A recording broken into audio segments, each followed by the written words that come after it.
వారు ఈ లోకానికి వచ్చాడు అనేటువంటి సత్యం చాలా మందికి తెలియనటువంటి విధంగా ఉన్నదేమో అని.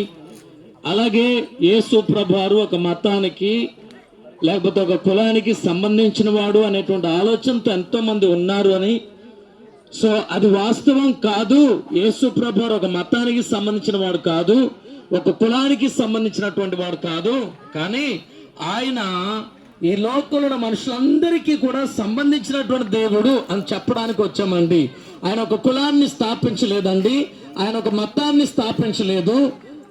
ఆయన ప్రేమను స్థాపించాడు, ఆయన తన ప్రాణాన్ని పెట్టాడు, ఆయన తన రక్తాన్ని చెందించాడు. కారణం ఏంటంటే మనిషి పాపంలో నుంచి బయటపడాలి అని అంటే, పాపి అయిన వ్యక్తి పరిశుద్ధుడిగా మార్చబడాలి అని అంటే రక్తం చెందించబడాలి, రక్త ప్రోక్షణ జరగాలి అనేటువంటి కార్యాన్ని ఆయన ఎంచుకొని ఆ కార్యం జరిగించడానికే యేసు ప్రభువు భూమి మీదకి రావడం జరిగింది. అయితే ఆ యేసు ప్రభువు భూమి మీదకి రావడానికి ముందే ఉన్నటువంటి దేవుడై ఉన్నాడు. అందుకే పరిశుద్ధ గ్రంథమైన బైబిల్లో రాయబడ్డది, ఆయన ఉన్నవాడు అనువాడు అని రాయబడ్డది, ఆయనే మొదటివాడు కడపటివాడు అని రాయబడ్డది, ఆయనే సృష్టికర్త అని రాయబడ్డది, ఆయన ఆత్మ ఉన్నాడు అని రాయబడ్డది, ఆయన వెలుగై ఉన్నటువంటి దేవుడు అని రాయబడ్డది, ఆయన ప్రేమ కలిగిన ప్రేమామయుడు అని రాయబడ్డదండి. యేసు ప్రభువు భూమి మీద జన్మించక ముందే ఉన్నటువంటి వాడు. అయితే మనుషుల యొక్క పాపాల నిమిత్తము రక్తం చెందించడానికి ఆ పరలోకంలో ఉన్నటువంటి దేవుడే తనను తాను తగ్గించుకొని మనిషి రూపాన్ని ధరించుకొని మరియమ్మ అనేటువంటి ఒక పవిత్రురాలైనటువంటి స్త్రీ గర్భంలో ఆయన దేవుడి ఆత్మ చేత ఆ గర్భంలో రూపం దాల్చడం జరిగిందండి.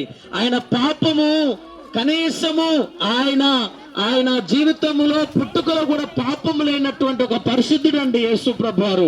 ఆయన ఈ భూమి మీదకి రాకముందే ఉన్నటువంటి దేవుడు. ఆయన తనకున్నటువంటి మహిమను, తనకున్నటువంటి గొప్ప శక్తిని, తనకున్నటువంటి ఉన్నతమైనటువంటి ఆ మహోన్నతమైనటువంటి అధికారాన్ని పరలోకంలో వదిలిపెట్టేసి మామూలు వ్యక్తిగా తనను తాను తగ్గించుకొని ఒక స్త్రీ గర్భంలో ఉదయించాడు, స్త్రీ గర్భంలో జన్మించాడు. ఎందుకనంటే ఒక మనిషి ఎక్కడైతే పడిపోతున్నాడో, మనిషి పాపంలో ఎక్కడైతే ఓడిపోతున్నాడో, ఎక్కడైతే బలహీనపడిపోతున్నాడో, మనిషి జ్ఞానంతో మనిషి తెలివితో ఏదైతే తను చేయలేకపోతున్నాడో ఆయన మనిషి రూపంలో ఉండే అది చేసి చూపించడానికి వచ్చాడు. ఇదిగా ఇలా బతకండి అని చెప్పాడు. ఆయన బ్రతికి చూపించినటువంటి దేవుడు. శత్రువుని ప్రేమించు అని చెప్పడమే మాత్రమే కాదు, ఆయన ప్రేమించాడు శత్రువుని.